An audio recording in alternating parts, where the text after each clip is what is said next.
Então, para quem está chegando, deixando bem claro o porquê desse nosso horário, né? Porque estamos com um grupo de analistas emocionais que estão fora do Brasil, Estados Unidos, Canadá, Suíça, e o fuso horário é bem delicado. Então, esse é um horário que acaba sendo viável. E a grande maioria, obviamente, não consegue chegar ao vivo e assistem a gravação depois, a plataforma, enfim. Então, o objetivo sempre do encontro é, uma vez por mês, nos reunirmos para, de alguma forma, reforçar todo o conteúdo da análise emocional que está lá na, na plataforma. Então, aqui a gente se encontra, a gente pega um tema específico de uma das aulas e acaba falando para que vocês reforcem o que estão estudando, estimulem a estudar, para quem não chegou no módulo, enfim. E então, estamos em um dos módulos que é os sistemas afetivos, dentro da visão das neurociências. Farei uma breve revisão sobre o que falamos no último encontro, mês passado, em junho, e seguiremos para concluir hoje os sistemas afetivos, falando das necessidades afetivas, então, que é um tema que complementa esse tema principal. Olha aqui a Fabiana chegando. Então, vamos lá. Na aula passada, iniciamos a introdução aos sistemas afetivos, dentro da visão da análise emocional, e lá nós falamos sobre o que é dor, por que nós sentimos dor, como a dor ela é transformada em uma leitura cognitiva para nós, ou seja, a dor que nós conhecemos fisiológica, ela na espécie humana se transforma também numa dor cognitiva, ou seja, somos a única espécie capaz de pensar sobre a dor. A dor, como um mecanismo fisiológico, pertence praticamente a todas as espécies que possuem o mínimo de estrutura de um sistema nervoso. Então, na prática, todo ser vivo sente um tipo de dor. Agora, pensar sobre a dor sentida, aí já é uma habilidade que exige cognição. E, por enquanto, só nossa espécie tem essa capacidade. E eu aproveitei a oportunidade para, dentro da análise emocional, deixar bem claro um equívoco que se vê propagando por aí de que o sofrimento é opcional, é como se fosse algo capaz de escolhermos, e não é. O sofrimento, ele faz parte da estrutura da nossa espécie humana. E eu expliquei que a questão não é sofrer ou não sofrer, isso não é opcional para nós, mas o quanto dedicamos de tempo, energia para sofrer. Aí sim, aí depende da gente, que é onde desenvolve o que eu falei sobre maturidade. Então, olha que coisa importante. Eu não posso escolher se sofro ou não sofro, mas eu posso escolher sobre o que sofrer. Aí é um nível cognitivo extraordinário que também pertence à nossa espécie. Opa, só chegando aqui. Isto é fabuloso de ser compreendido, tá? Falamos isso na aula, passada. E trouxemos também essa ideia de que, a partir da dor e do sofrimento, nós começamos a criar um sistema afetivo que faz com que a gente lide de uma forma inteligente ou não sobre os nossos sistemas afetivos. Então, a inteligência, repetindo, não é sofrer ou não sofrer. Isso é uma bobagem. O sofrimento faz parte da essência humana. Mas sobre o que sofrer, como eu sofro, pelo que eu sofro, quando eu sofro, isso sim, temos uma capacidade cognitiva de escolher. Isso é muito interessante, tá? E essa parte é bem inteligente até de se falar e perceber dentro da análise emocional que, quando eu encontro alguém que diz que está sofrendo, eu preciso entender, como analista emocional, sobre o que essa pessoa está lançando o seu sofrimento. E aí eu começo a entender o tipo de estrutura cognitiva que essa pessoa construiu. Na prática se eu entendo pelo que uma pessoa sofre, eu começo a entender o que falta a esta pessoa aprender para seguir adiante. Compreende? Então veja que coisa importante de analisar. Se eu encontro alguém que está sofrendo porque, obviamente, perdeu um ente querido, óbvio. Como é que eu vou chegar para essa pessoa e dizer a ela o seguinte: olha, sofreu opcional, cara, certo? Completamente equivocado. Compreende? Então, aquele sofrimento, para aquela pessoa, é um processo natural pelo qual ela precisa passar. Compreende? Mas vamos supor que eu encontre uma pessoa que diz que está sofrendo uma semana porque arranhou a tela do celular. Compreende? Então, eu começo a entender o seguinte: este indivíduo está aqui à minha frente está dedicando seu tempo, energia e cognição para sofrer sobre algo que, ao meu ver, é algo supérfluo. Então, eu começo a entender o que falta a essa pessoa cognitivamente para lidar com a vida, lidar com aquela situação. Compreende isso? Então, essa visão de olhar a ideia do sofrimento, ela é reveladora. Toda vez que alguém traz para você a noção do sofrimento, você compreende os sistemas afetivos que estão aprisionando aquela pessoa. Falta ela aprender alguma coisa que a possibilite a lidar de uma forma diferente com aquilo. Faz sentido para vocês? Bacana. Será que a Fabiana conseguiu se conectar aí? Espero que sim. Estou aqui pelo celular, professor. Ah, Estou então ouvindo aqui agora pelo conseguiu. celular. E Ah, aí eu estou tentando aqui pelo computador também para ver se eu desbloqueio. tudo bem, perfeito, Obrigada. tranquilo, avançamos. A Fabiana é uma das alunas que estão lá nos Estados Unidos. Então, vejamos, aí na aula anterior, nós finalizamos exatamente trazendo o seguinte: o que faz uma pessoa se aprisionar a um sofrimento? Repetindo sempre que sofrimento não é opcional. Mas o que faz uma pessoa estar aprisionada ao sofrimento? Aí começamos a falar sobre as feridas emocionais. As feridas emocionais, obviamente, elas deixaram de uma forma muito mais minuciosa nas aulas lá na plataforma. E aqui nós falamos de uma forma geral, entendendo que feridas emocionais é uma terminologia que nos remete à ideia mesmo de infância, que é lá onde nossas feridas são geradas. Então, todos aqui passam pela infância e lembram da ideia de ferida. O que é ferida? Feridas, ela está ali para avisar fisiologicamente ao corpo de que algo foi impactado. Então, de repente, se eu levo uma porrada na perna, a ferida estará ali para sinalizar o seguinte: algo aconteceu aqui que causou impacto. E fisiologicamente será visível, né, para aquela ferida, porque ela está ali. De repente, com o passar dos dias, ficou roxo, enfim, uma vermelhidão, e inclusive vai doer. Olha que interessante, o corpo ele se adapta a tal maneira de entender, de simbolizar o seguinte: aqui aconteceu algum impacto, e esse impacto é visível, e inclusive geramos dor para que nada volte a tocar onde esse impacto aconteceu. Olha a fisiologia do corpo como é interessantíssima. Então, quando trazemos esse conceito de feridas para uma perspectiva dos afetos, nós queremos dizer o seguinte: na infância, algo aconteceu, ou uma vez de forte impacto, ou repetidamente, que acabou gerando uma ferida emocional.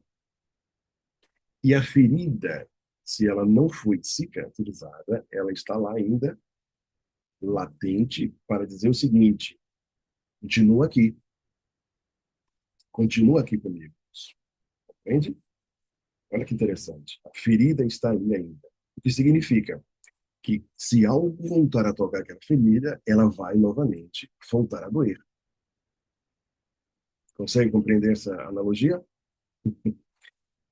Então, assim como a fisiologia, as emoções estão ali para sinalizar tudo isso. Então, quando falamos em feridas emocionais, nós queremos representar de uma forma muito prática que todos nós carregamos ainda em nossas redes neurais informações traumáticas sobre experiências que tivemos na nossa infância ou desde o ventre da nossa mamãe.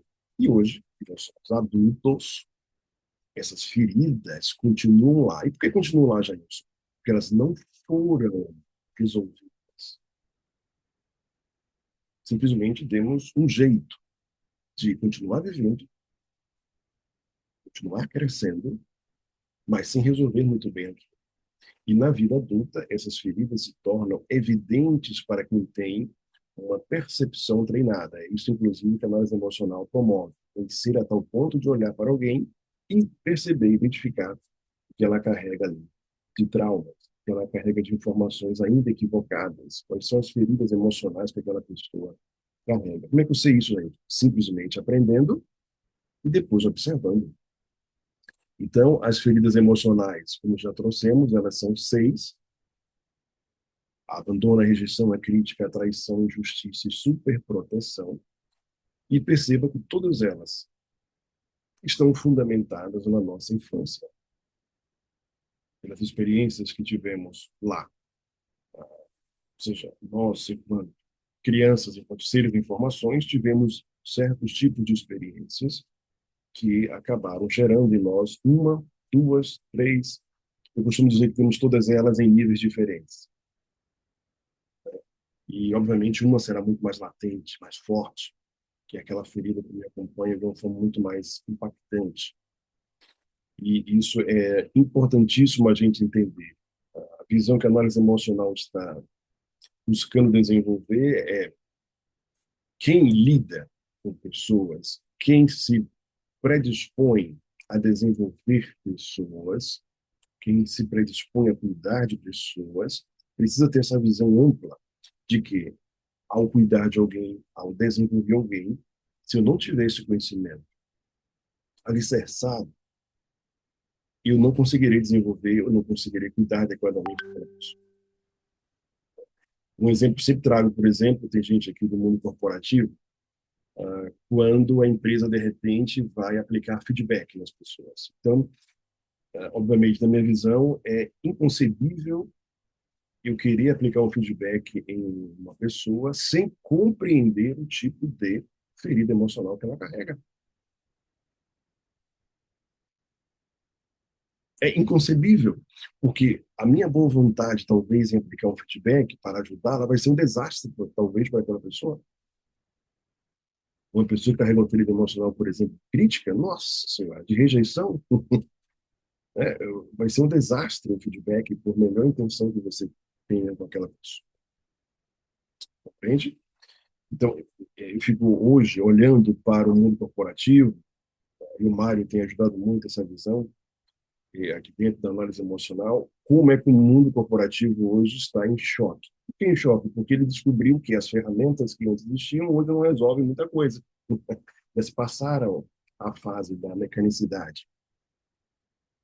Agora estamos entendendo que já entreguei tudo que era possível tecnicamente para o colaborador, para o funcionário. E mesmo assim parece que o resultado não veio. O que falta entender a essência humana. Falta entender que não é apenas a parte técnica. Falta entender que as emoções estão ali, conduzindo aquele ser humano no ambiente corporativo. Para os resultados ou para a falta de resultados. Sempre terá ali algo estruturado emocionalmente que impede ou ajuda aquele colaborador a trazer ou não resultados. Tudo bem até aqui? Já podemos aplicar a primeira prova? E então, depois dessa revisão, a gente entra numa fase importante da aula de hoje, que é seguindo o mesmo módulo que está na plataforma, que é o módulo de sistemas afetivos, que é falar sobre a homeostase. E lá eu explico muito bem, obviamente, numa aula inteira, mas fazendo um resumo aqui. Homeostase, opa, tá voltando. A homeostase é um termo da biologia que ela busca representar como um organismo consegue, olha só, manter sua regularidade biológica, mesmo com as interferências do ambiente externo a ele, ou seja, um ambiente no qual ele está inserido, se homeostase. Então, de uma forma bem prática, é você pensar o seguinte: nós temos aqui pessoas do mundo, não é? Dentro do país, fora dos países, outros continentes, e você vai entender que a espécie humana, olha aí, isso não é acaso, né? Mas a espécie humana é a única capaz, através do seu corpo físico, do seu sistema nervoso, se adaptar às diversas mudanças climáticas. Então, eu posso sair de onde estou hoje com um calor de 34 graus, talvez 24 horas ou menos, eu chegue em um lugar que esteja 0 grau. E eu não vou morrer por isso, por mais que alguém sinta frio. Você não vai morrer por isso. O corpo, então, o que é que ele faz? Sai de um ambiente de 34 graus ao ponto de zero. Aí você pensa, nossa, como é que a gente consegue fazer isso? A isso damos o nome de homeostase. O corpo, biologicamente, ele chegará lá no zero grau e ele vai se adaptar biologicamente para suportar aquela temperatura. Isso chamamos de homeostase, ou seja, internamente eu me organizo para sobreviver às intempéries externas. Isso é homeostase. Quando eu busquei esse conceito, obviamente que busquei isso dentro da neurociência, e trouxe para a análise emocional, é exatamente para provocar que, olha só, tudo tem a ver comigo. Repete aí internamente para você, tudo tem a ver comigo. Repita, tudo tem a ver comigo. Por mais que eu tenha uma lista de desculpas, justificativas, de culpados sobre algo que acontece comigo, no final é tudo sobre mim. E isso fica muito claro agora para entender o seguinte: é tudo sobre o quanto eu, né, consigo me organizar internamente para sobreviver no mundo aqui fora. Isso é o meu estado. Lá na aula eu chamo de diversos níveis de homeostase, falo da homeostasia, enfim. Mas aqui essa é a ideia principal. O quanto eu consigo me organizar internamente para sobreviver ao mundo aqui fora. Compreende? Então, o meio ambiente, ele poderá ser o meio mais incongruente, mais devastador, mais injusto, mais perseguidor, mais cruel. Se eu estou organizado internamente, eu sobrevivo. Mas se eu não estou organizado internamente, ou se eu não consigo me organizar internamente naquele ambiente, eu então não sobrevivo. Compreende isso? Isso é o meu estado. Isso é o meu estado. Então, no mundo corporativo, eu posso encontrar um colaborador do seguinte: nessa empresa está me matando. Olha que interessante, né? Não, é tudo que ela está te matando. Ela vem trazer a justificativa. Nossa empresa é um caos. Você não tem noção, Jair. Eu sou perseguido aqui dentro. E meu chefe é aquilo. E os colegas é aquilo outro. Ou seja, essa pessoa está trazendo como o ambiente está desorganizado. Só que ela também não percebe que, internamente, ela também está desorganizada a tal ponto que permite que o ambiente a impacte. Compreende? Essa é a questão. Aí você que trabalha aqui com atendimentos, né? Tem terapeutas aqui, inclusive. Então, o terapeuta, o seu cliente, o seu paciente, traz a visão da desorganização do ambiente em que está inserido, né? Vai trazer lá as listas, obviamente, das demandas, e o ambiente está um caos, o ambiente está um desastre. Aí a visão do lado de cá é, mas internamente você também está. Se não passaria por isso, senão já teria pondo fim nisso, teria em outra etapa de vida, compreende? Então, a homeostase é a capacidade que eu tenho de me organizar internamente e sobreviver ao mundo fora. Aquela, aquela máxima, né, que é meio complicada na visão neurosistêmica, que a pessoa fala assim, diga com quem tu andas, que eu direi com quem tu és, não tem essa coisa assim? Você tem cuidado com isso, porque Eu não posso dizer que uma pessoa é o que ela é porque ela anda com aquelas pessoas. Entende? Não é. Aí começa a trazer uns exemplos práticos. Imagine se todo funcionário de banco, então, seria milionário, porque lida com dinheiro o dia todo, trabalha com os banqueiros, né? Os investidores, então todos seriam milionários. Não, não são. Isso quer dizer o seguinte: você pode atravessar um ambiente completamente caótico. Se você estiver organizado internamente, você atravessa. E se você não estiver organizado internamente, você afunda no meio da travessia. Compreende isso?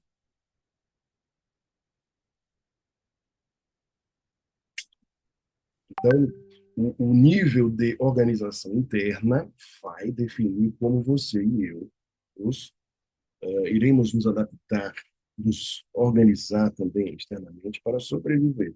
Se eu digo que eu não estou mais aguentando algo, estou dizendo o seguinte: eu não tenho ainda uma organização suficiente bem feita sobre mim para lidar com essa situação. Essa é a visão da homeostase dentro da análise emocional, compreende? Então, sintetizando aqui, para quem não assistiu essa aula ainda, vai lá, está na plataforma, lembre-se disso, tá? De uma forma muito mais destrinchada. Mas aqui o que importa para o nosso encontro de hoje é você entender o seguinte: o tipo de queixa que eu trago para você vai revelar o tipo de desorganização que eu estou. Compreender isso? Assim como alguém que vai trazer para você uma queixa vai revelar o tipo de desorganização que ela está. E é por isso que eu defendo sempre o quê? Terapia. A análise emocional, ela possibilita que a pessoa enxergue o nível de desorganização que ela está. E a terapia vai ajudar a reorganizá-la. E tem dentro da terapia que a pessoa tem que se revelar mesmo.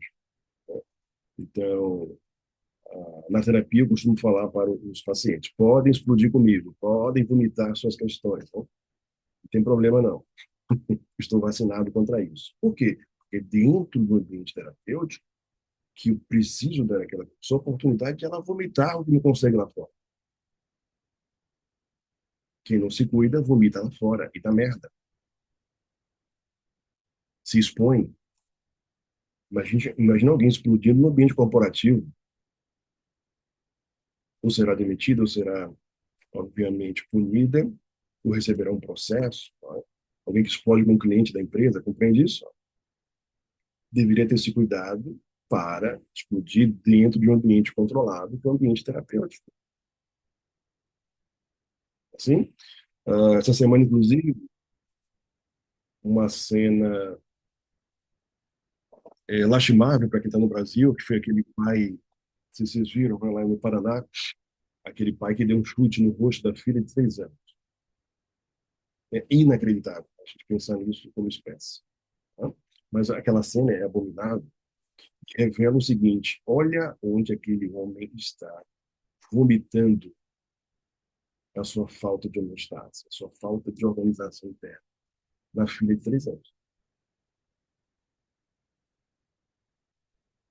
E se faz aquilo em público, imagina que faz em casa. Certamente os outros filhos também sofrem violência, a mulher deve sofrer violência. Ou seja, quando eu não consigo encontrar um ambiente seguro para me organizar, de novo,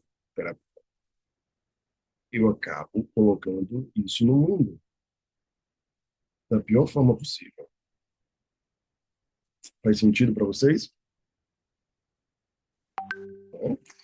E aí, começamos a entender o seguinte: mas Jailson, a homeostase, vou voltar aqui um pouquinho, a homeostase, então agora acabei de entender que é a capacidade que eu tenho de me organizar internamente para sobreviver lá fora. Exatamente, para sobreviver ao ambiente lá fora.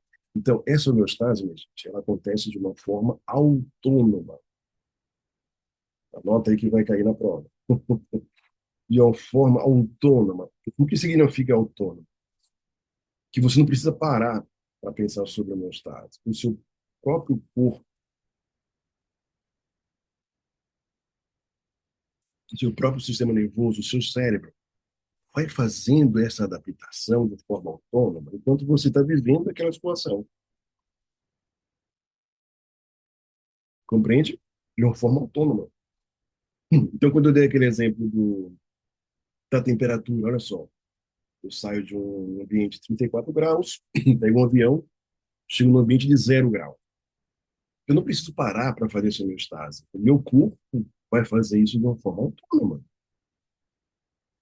Não preciso entrar na incubadora, daqui a 10 horas eu saio para ir para 0 grau. Não, eu não percebo isso. Mas olha que coisa impactante vai acontecer agora. Quando o corpo não consegue mais regular de forma autônoma, aí o que acontece, Jair? Aí passamos a sentir os efeitos da falta da homeostase. Significa dizer o seguinte: quando o próprio corpo, quando o teu cérebro, ou tua mente, como alguns chamam, gosta de chamar, não consegue mais fazer essa autorregulação de forma autônoma, você entra em desregulação. Você sai de um ponto de equilíbrio e aí você, meu amigo, minha amiga, e eu também juntos, aí nós o quê? Sofremos. Olha onde chegamos agora. Falamos na aula passada sobre sofrimento, sobre dor, que sofremos, e que sofrer é natural para a espécie, mas agora a gente entra num conteúdo muito profundo que é: e quando é que a gente começa a sofrer? A gente começa a sofrer quando entramos em desregulação, quando saímos da homeostase e entramos em desregulação, ou seja, o corpo não deu conta sozinho. Então você sai de um patamar de equilíbrio. Então, quando você entra em desregulação, levando isso para a nossa vida prática, tá? Quando você começa a sentir, você já está no nível muito delicado de exposição. Se eu digo que você está desregulada, é porque o mundo ao seu redor já percebeu que você não está bem. Porque certamente você já começou a dar sinais. Olha que interessante, exemplo prático. Imagina alguém que não está mais conseguindo se autorregular de forma autônoma, ou no trabalho, ou em casa. Ou seja, ele começa a entrar em desregulação. Essa é a pessoa que, quando pega o carro, vai brigar no trânsito, por exemplo. Percebe? Ah, você me cortou, aí você abre o vidro, xinga a pessoa, aí quer chamar para briga. Isso são sinais de quê? Que a homeostase não está mais conseguindo, de forma autônoma, autorregular aquela pessoa. Ela já está em desregulação, em desequilíbrio. Compreende? De novo, o exemplo lá do triste do pai que deu um chute no rosto da filha. O que significa? Já passou há muito tempo do ponto de autorregulação. Está completamente desregulado. A tal ponto que é preciso uma intervenção imediata, que nesse caso, segundo a lei, é prisão e foi preso. A prisão quer dizer o seguinte: você não tem mais condições de estar ao lado dos seus filhos, da sua família. É retirado da sociedade. É para isso que existe a lei. Compreende isso? Você não tem condições, está desregulado. É claro que agora o advogado dele vai justificar exatamente isso. Olha, ele está doente, né? Vai, enfim, todo aquele contexto que a gente já sabe que vai acontecer. Então, veja, você discute com o funcionário, você discute no trânsito, você discute com a família. Por quê? Desregulado. Já está fora da homeostase. Já está em desequilíbrio. Percebe isso? Então, dentro da análise emocional, a gente começa a ter uma visão muito, opa, chegando agora, muito importante, que é: quando alguém começa a falar contigo, você começa agora a pensar nisso. Qual o nível de desregulação, de distanciamento da homeostase essa pessoa está? O que ela traz para você serve como parâmetro. Entende? Olha, fui conversar, fui reclamar no caixa do supermercado e explodi com a atendente, com a caixa, né? cara me fechou no trânsito e queria matar ele. Meu filho me pediu informação, eu quase explodo, né? Minha esposa queria uma coisa, eu quase explodo com ela também. E por aí vai. Quão distante você está da homeostase? Quão desregulado você está? Quão fora do equilíbrio você já está? Quanto mais afastado, mais é visível esse ponto. Tudo bem até aqui? Ok. E daí agora a gente avança para entender o seguinte: um ponto importante da gente observar sobre a homeostase. E oi, Fabiana, quer perguntar? Quer abrir o áudio? Uma pergunta boa aqui. Como que é possível analisar esse nível? Diga aí. Quando o paciente chega, quando a gente está atendendo, como que a gente consegue analisar ali o nível que ele se encontra? Bacana. Aí que está a percepção sua como analista emocional, como terapeuta, começa a trabalhar da seguinte forma: quais tipos de informação esta pessoa, esse cliente traz, que me remete a um distanciamento de uma regulação. Compreende? Ela vai começar a trazer para você informações que parecem ser bobas, mas que, opa, lembra do marcador? Ela começa a contar história. Aconteceu isso. Aí, de repente, ela dá uma informação, você já vai observando, que parece que vai lá em cima e volta. Né? Olha, na verdade, professor, ontem a minha filha veio conversar, tá? Aí, nossa, eu dei um grito nela, opa, o marcador subiu. Ela nem percebe que falou isso mais. Olha só, tá tão desregulada. Ela acha que o grito é coisa normal, né? Aí eu dei um grito nela, mas depois eu sentei para conversar. Abaixou, olha aí. Aí a gente conversando, né? E ela veio me pedir, olha, para namorar. Aí deu um grito de novo. Sabe? Ela vai trazendo as indicações e você vai percebendo que ali há pontos de desregulação, desequilíbrio.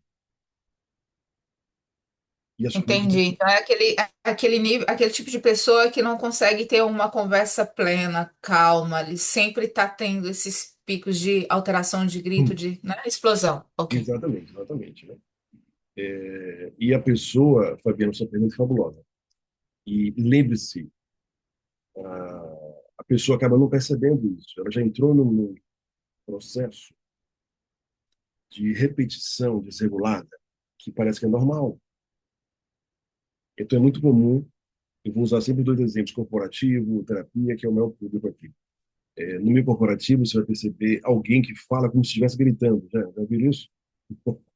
Né? A pessoa, ela já fala num tom de voz de agressividade, mas ela não percebe. Ela está falando normal, né? Ali o nível de desregulação. Você olha e já percebe. Como é que o pai fala com o filho? Olha o tom de voz. Observe isso. Níveis de desregulação ou de regulação. Ô, professor, pegando essa deixa aí, também, por exemplo, não sei se eu estou certa nesse olhar. Diga. É, a pessoa que está recebendo a fala do outro, Hum, também se ela está naquele nível bem baixo, que qualquer palavra do outro a afeta, também está desregulado, né? com Porque se certeza. eu tô tendo uma conversa com uma pessoa, a pessoa tá falando no tom normal, mas para mim tá me ferindo, o nível também tá baixo, né? Por mais que a pessoa esteja ali no nível de conversa, para essa pessoa que tá recebendo, tudo tá sendo muito too much. Isso, muito bem, Fabiana. Lembra que eu falei mais cedo? Tudo tem a ver com quem? Comigo. Você pode me xingar à vontade aqui. O tipo de reação que eu terei para os seus xingamentos tem a ver com o nível de organização interna que eu tenho. Percebe? Isso é muito importante. Parabéns por você ter percebido isso.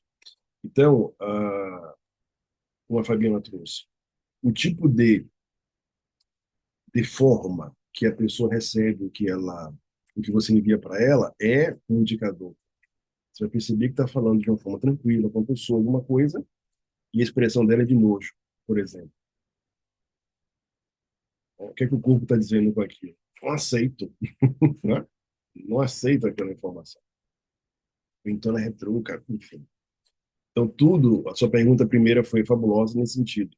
Como é que eu percebo esses níveis? A observação. Quando a gente acessa, por exemplo, a página da análise emocional, você vai ter lá os pilares da análise emocional. Primeiro é observar. Observação. Primeiro pilar. Aí, gente, como é que eu falo? Observe. Estude para ter os conhecimentos e você vai usar esses conhecimentos como uma lente para observar. Aprende? Isso muda tudo. E como eu sempre tenho dito, a partir de conhecimentos como esse, você entra em um nível de percepção que as pessoas não possuem. Você vai começar a ver com uma lupa. Olha, eu costumo até brincar com as pessoas o seguinte: nunca mais você verá as pessoas da mesma forma. Não tem como. Então você sai com a família e vai no restaurante. Aí você está ali, mas você está observando tudo e começa a ver aquela família naquela mesa ali completamente estruturada, aquele garçom desequilibrado, aquele cliente ali completamente desregulado. Não tem como. Você começa a enxergar as pessoas de uma forma completamente. Não tem como. Professor, Oi. o nível de conversa, nesse sentido, ele pode ser diferente, ele deve ser diferente, ou ele precisa ser igual, independente da atividade que o sujeito que você vai atender desempenha? Por exemplo, se você vai atender a um padre Hum, e vai atender a um policial do BOP, por exemplo, hum. que é do Estado, o nível de conversa vai ter que ser igual? O perfil de cada um vai ter que ser igual para ter sentido aquilo que está sendo dito? Deixa eu ver se eu entendi a sua conversa. Que é o seguinte. Me explico melhor, Explique. me explico melhor. Se um padre vai ter uma atividade com um fiel da igreja dele, Hum, ele tem uma forma de conversar. Se o policial lá do BOP vai enfrentar uma bandidagem, ele tem uma forma de conversar com essa gente. perfeito. E esse nível de conversa dos dois tem que estar na mesma altura? Teria que estar Perfeito. na mesma altura? Excelente. Anota aí, então, para o Salvador que perguntou e todos vocês. Lá na formação, lá na plataforma, existe o módulo das microexpressões faciais. Vocês têm acesso total lá. E lá tem explicação que responde à pergunta do Salvador, que é o seguinte: todos nós, você aprende lá isso, todos nós temos o que chamamos na ciência de linha de base. Linha de base. Linha de base significa que cada um possui uma linha de comportamento. Linha de base. Quando você sai dessa linha, você se expõe. Aí eu te vejo.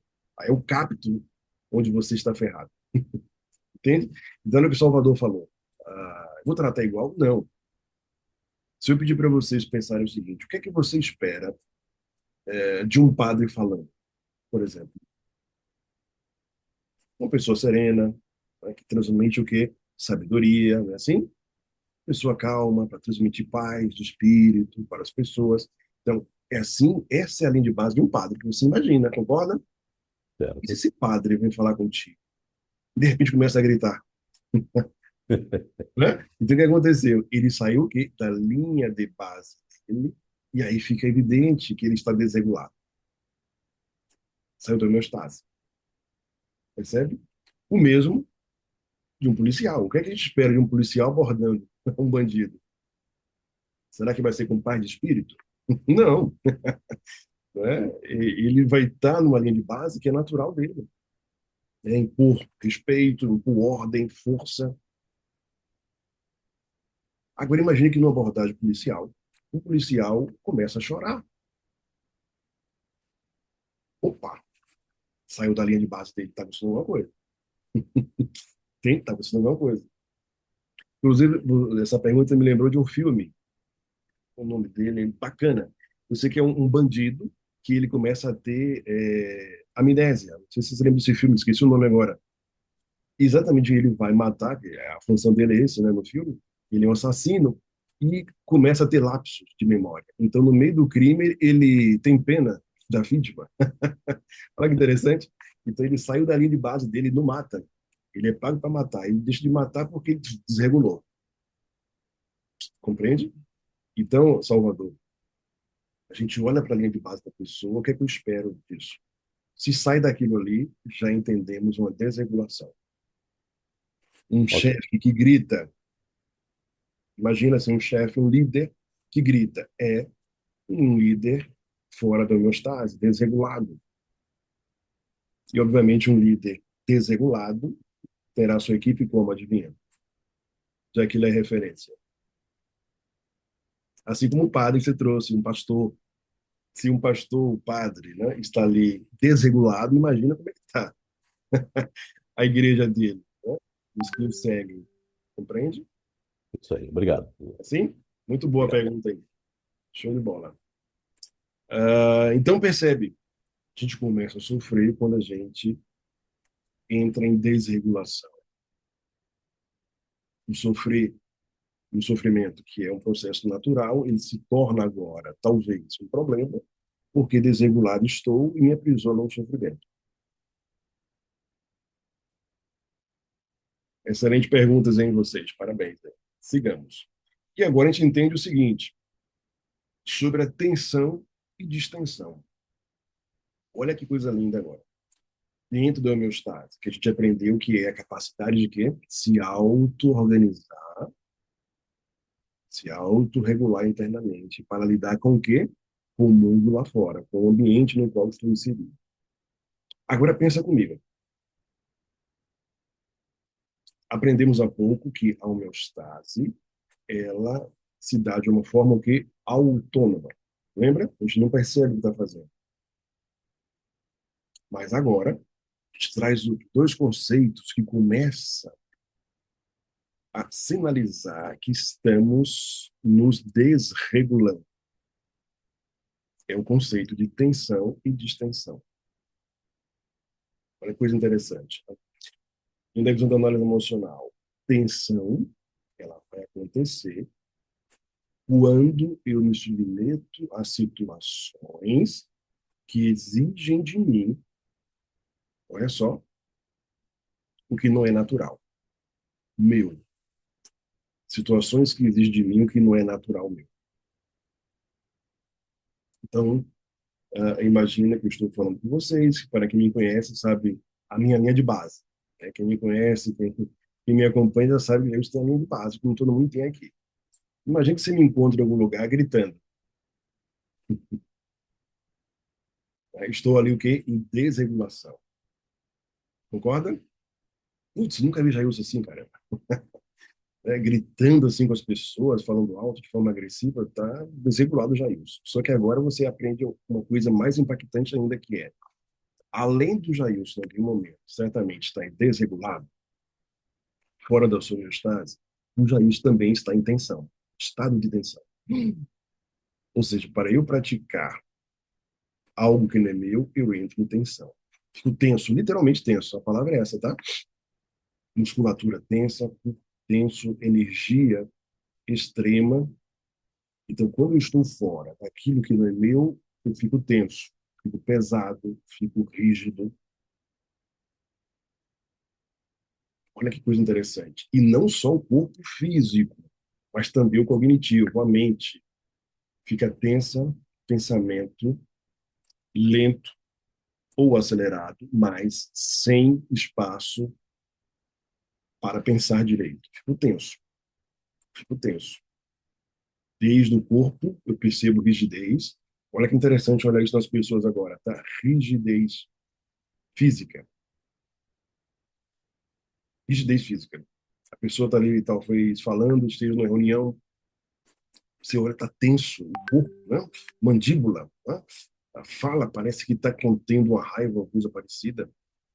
Ela pode estar sentada, pode estar em pé, não importa. Você começa a perceber tensão. As pupilas dilatam, os olhos se arregalam e está na sua frente a pessoa. Isso é tensão. Eu estou fora do que é meu. Então, quando eu vejo alguém tenso, a leitura da análise emocional é aquela pessoa está fora do seu lugar. Percebe como isso é impactante? Perceber? Ah, na formação em comunicação oratória, eu não entro nessa profundidade, mas deixo claro isso. Ou seja, eu olho para a pessoa falando ali em público, ela está o que tensa. O que revela para mim aquela informação? Que ela está fora do lugar dela, no sentido de que ela não está bem ali. Ela está desregulada naquele momento. Então, o corpo dela está tenso, a tal ponto que ela começa a tremer, inclusive. Olha que interessante. Se estiver com o microfone na mão, você vai perceber a tensão dela no microfone. Isso é tensão. E a distensão é quando eu, então, estou no meu lugar. Distensão é o quê? Relaxado. Estou leve. Estou calmo. Estou tranquilo. A distensão é eu estou agora em uma postura que me é adequada, então que me sinto melhor. Pode até não ser o melhor para mim, mas eu me sinto melhor nessa situação, percebe? Então, a tensão e distensão é a capacidade que o corpo vai trazer de mostrar o quão estou fora do que é meu, quão estou dentro daquilo que é meu. Captar aqui a essência da tensão e distensão? Como é que a gente coloca isso na prática na vida?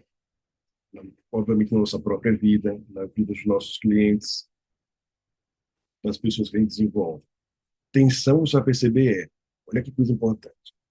A pergunta da Fabiana, como é que eu percebo isso? Observando. Observando. Imagina que a pessoa, ela começa a conversar com você, sei lá, numa sessão de análise, terapia, ou no feedback, ela fala assim, olha, na verdade eu cheguei aquele lugar, tal, aí, olha a frase, olha o meu tom de voz. Na verdade, gente, eu cheguei naquele lugar e foi até tranquilo lá, tá? Não teve nenhum engarrafamento e tal. Não queria muito ir, mas fui, gente. Aí quando eu cheguei lá, mas quando eu vi aquela pessoa, quando eu pensei que vou passar o dia naquele lugar com aquela pessoa, olha o meu tom de voz, perceberam? Saí da minha linha de base. Tensão. O tom de voz, ele foi aumentando, aumentando, aumentando, para o sistema nervoso está dizendo o quê? Tenso. Entrei em estado de tensão. Ou seja, ao ver aquela pessoa, eu entrei em tensão, que é tenso. Aí, na hora do almoço, eu fui almoçar com as amigas, que são os colegas, nem vi para onde aquela pessoa foi. Aí a gente foi almoçar, foi legal, comida gostosa, olha o tom de voz, volta à normalidade. Significa o quê? Entrei em distância. Então, olha que coisa importante. Quando eu me aproximo do que me faz mal, eu fico o quê? Tenso. Quando eu me afasto do que me faz mal, entro em distensão.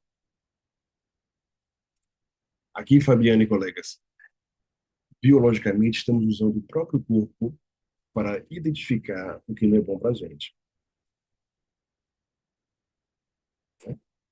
Quando eu vou àquele lugar, não consigo ficar tranquilo. Tensão. Quando eu vou àquele lugar, não penso direito. Tensão. Quando aquela pessoa está naquele ambiente, não me sinto bem. Tensão. Quando estou naquele outro lugar, é maravilhoso. Distensão. Compreende? Basta observar o que a pessoa traz de informação, que você vai entender como pode ajudá-la.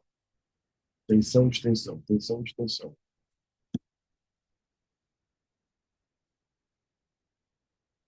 Compreende?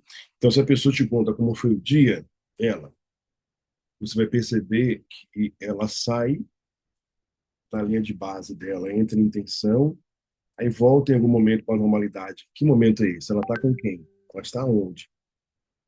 Fazendo o quê?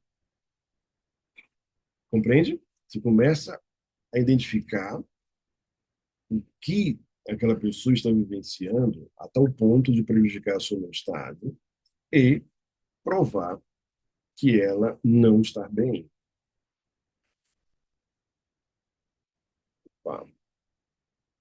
Uma mensagem aqui. Captaram? tensão e distensão. Atividade prática e rápida. Vamos lá. Nesse momento, o desafio de vocês é busque identificar aí um elemento de tensão na sua vida. Trabalho, funcionário, filhos, marido, esposa, chefe. Tente encontrar um elemento de distensão ou de tensão na sua vida.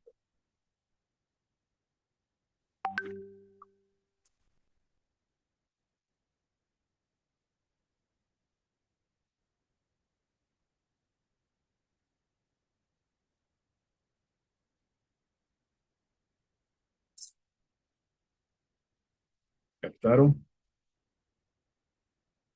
E agora, pelo menos um elemento de distensão. Ou seja, quando você consegue relaxar.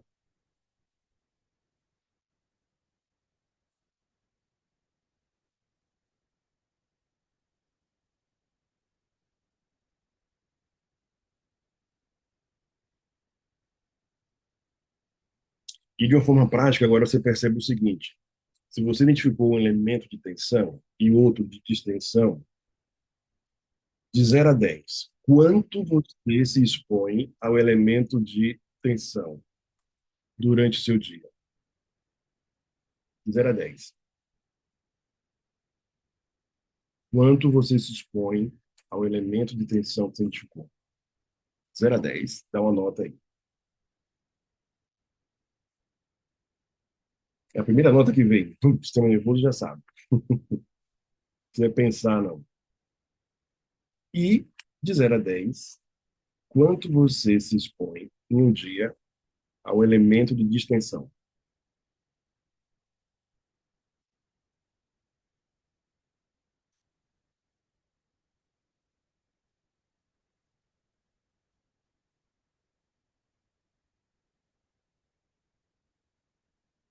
Será que deu empate? Será que deu distante demais um do outro?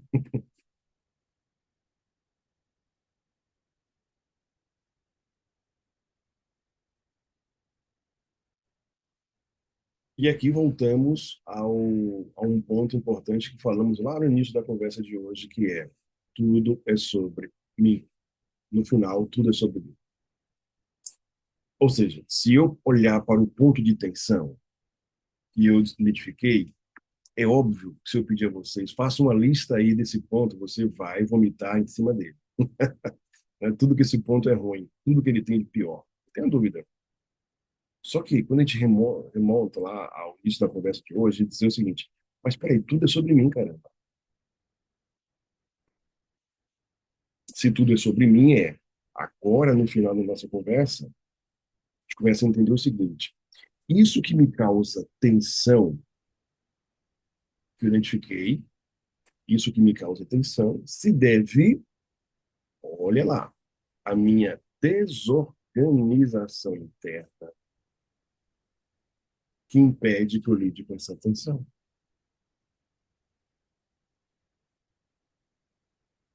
Talvez não seja isso que você queria escutar agora, né? Mas é exatamente isso.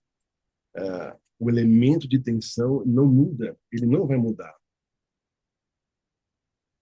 A única coisa que tem para mudar sou eu mesmo, minha construção interna. Então imagina, eu atendo pessoas e a pessoa vomita sobre o trabalho dela, sobre a empresa, cara, eu caio no canal já, quando eu chego lá, eu fico doente. Aí eu digo o seguinte: tu acha que a empresa vai mudar por causa de você?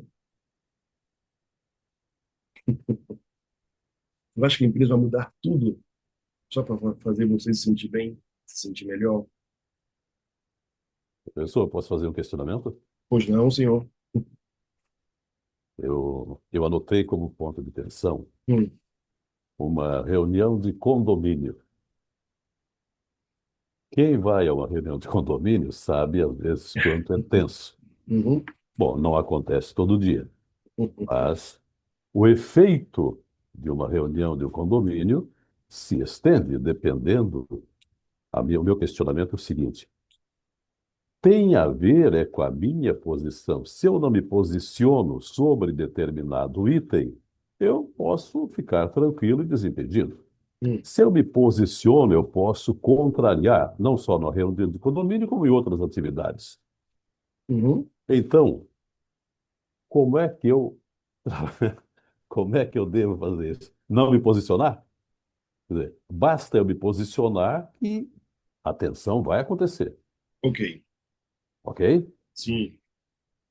E E, na distensão, naturalmente, eu busquei outra coisa, né? ok. Mas neste caso aqui, Uhum. não se posiciona? Olha que coisa interessante. Quando você fala da atenção, reunião de condomínio, o exemplo do nosso colega Salvador, tá? Ele falou o seguinte, ó, se eu não me posiciono, eu não vou gerar questionamentos, é isso? Sim, A minha pergunta é, quando você não se posiciona, como é que você se sente? Tenso ou em distensão? com certeza tenso, porque me incomoda não me posicionar. Perfeito. Olha que interessante. E se você se posiciona, né, como é que você se sente? Às vezes mais tenso por ter que defender a tese. É esse o problema. É lindo isso aí, eu adoro isso. Eu adoro isso. Entendeu? Eu adoro isso aí, que é o seguinte, quando você fala, observa, olha, qual é o pilar número um da análise emocional? Observação. Então, o que o nosso colega trouxe sobre o que causa tensão. Olha a informação importante. Olha, se eu não consigo colocar para fora, eu fico tenso. Se eu coloco para fora, eu fico mais tenso ainda. Né? Se eu coloco para fora. O que é que vocês enxergam nesse elemento aí dele?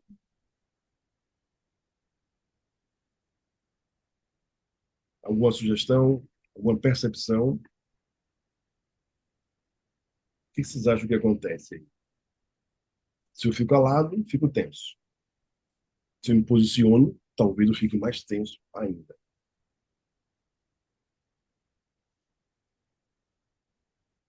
É buscar uma forma de convencimento, mas esse convencimento sempre é muito difícil, não é? Opa! Olha aí, quando a gente deixa o sistema nervoso à vontade, ele acaba nos revelando. Olha o que ele falou. Quando a gente busca e tenta uma forma de convencimento. Amigo, colega, Salvador. Olha que interessante. Falar ou não falar para ele causa tensão, porque ele entende que falar, olha só, falar, ele precisa convencer. Perceberam aí o que ele acabou de afirmar? Essa é a construção cognitiva dele de sofrimento. Na cabeça do nosso amigo, na estrutura que ele montou como pessoa, é: se eu vou abrir a boca, eu tenho que convencer.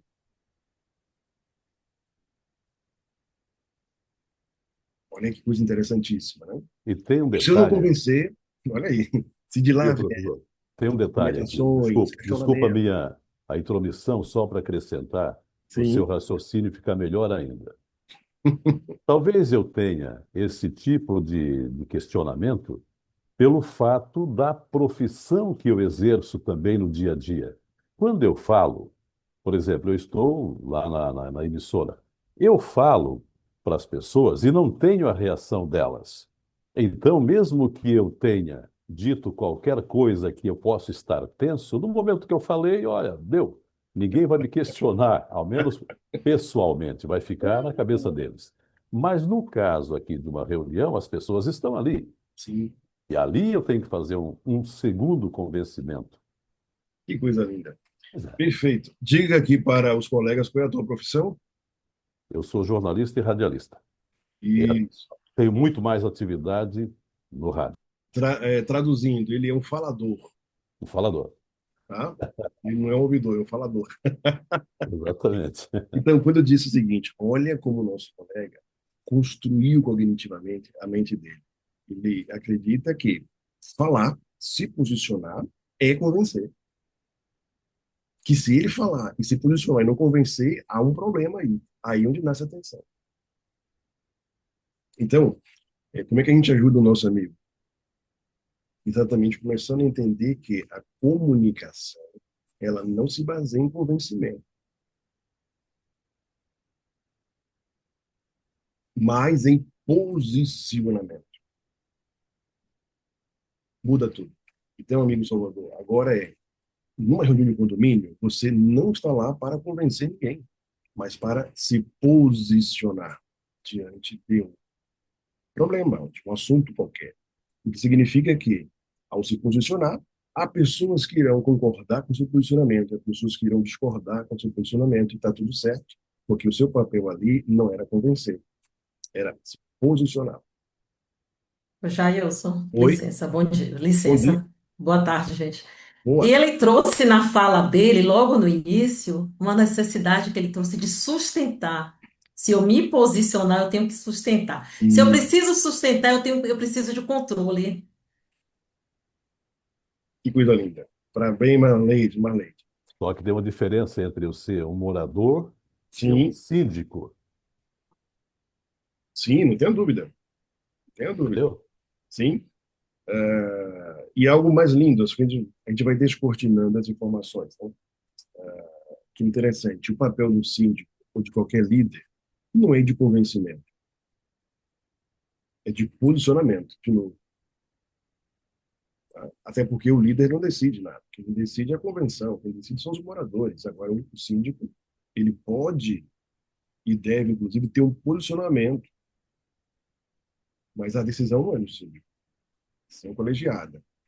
E, e a Marlide agora entregou o ouro, que é o seguinte: controle. Vocês acreditam que o controle ele está no campo da tensão ou de extensão?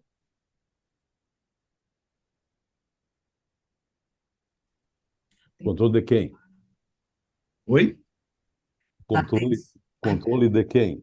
Controle, controlar, Dá atenção, atenção. controlar. Total. Não, a intenção pode Hum, estar na tensão. A intenção, hum, no momento que você está tenso, exatamente você tem a intenção. de controlar. Mas na posição que o senhor está defendendo, eu acho que fica o inverso. Como é? Na pretensão? Não, digo, na posição, como a sua explicação me leva a Sim. entender Hum, que no inverso eu sou capaz de ter mais convencimento das pessoas. Ou hum. ter o entendimento do que elas querem, admitir, Sim, ao distender, então, ao sim, eu distender. entender. Só que quando eu me coloco na posição de entender que os outros podem e devem ter opiniões e posicionamentos diferentes, eu saio do papel de controle, Uhum. entende? O controle é o que gera a tensão. O que você quer dizer, então, para a gente que é interessantíssimo, né? Olha, falar ou não falar para mim gera tensão, porque quando eu não falo, a tensão é que eu deveria ter falado, colocado para fora. Mas quando eu consigo colocar para fora, aparecem questionamentos, posições diferentes, e aí eu perco o controle, que é a ilusão. Nós temos a ilusão de ter controle sobre as coisas, sobre as pessoas, sobre as situações. E a tensão nasce aí. Eu quero controlar meu marido, minha esposa, meu filho, né? Meu funcionário. Controle gera tensão. Controle gera tensão. E soltar, deixar livre, gera distensão. Gera distensão. E, então, repetindo aí o seu exemplo, que eu achei fantástico. Então, o síndico. Qual o papel do síndico? Causar tensão ou distensão? Controle ou não controle? Né? Ou causar ou criar um ambiente no qual seja favorável às pessoas se posicionarem. Percebe a diferença?